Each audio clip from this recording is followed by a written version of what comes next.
আমরা তো নবীজির তুতু মোবারক হাতে নিতে পারি নাই, আমরা তো নিজের মুখে মালিশ করতে পারি নাই, আমরা তো নিজের বুকে মালিশ করতে পারি নাই। শুধুমাত্র ইয়া রাসূলুল্লাহ বলেছি, তাতেই আমি বেদাতি হয়ে গেছি। শুধুমাত্র নবীকে দাঁড়ায়া সালাম দিয়েছি, তাতেই আমাদের বন্ধু ফতোয়া দিয়েছে। তারা কি ওই বুখারীর হাদিসটা পড়ে নাই? হযরত উরওয়া বলে রাসূল ওযু করতে লাগলেন, কানু ইয়াকতাতিলুনা, নবীজির সাহাবায়ে কেরাম আজকে আপনারা ভিড় করছেন মাহফিল শোনার জন্য। আর মদিনার মানুষ মাহফিল শুনতে যায় নাই, মদিনার মানুষ নবীর কুলির পানি নিতে গিয়েছে।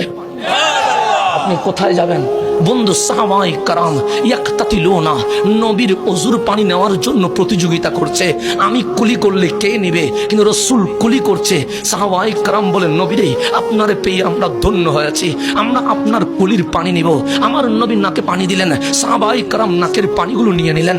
আমার নবী কদম মোবারক দ্রুত করলেন, সাহাবায়ে কেরাম নিয়ে নিলেন। হযরত উরওয়া বলছে, যারা সামনে ছিল ওরা নবীর ওযুর পানি মুখে বুকে পিঠে লাগাইলো, কিন্তু যারা দূরে ছিল ওরা তো পায় নাই। তো ওরা যারা পায় নাই ওদের কি হয়েছে? যে যারা পায় নাই ওরা সামনের দিকে এসে যারা পেয়েছে তাদের পিঠে মুখে বুকে চুমু দিয়া বলে, তুমি তো ধন্য হয়েছ, নবীর ওযুর পানি পেয়েছ।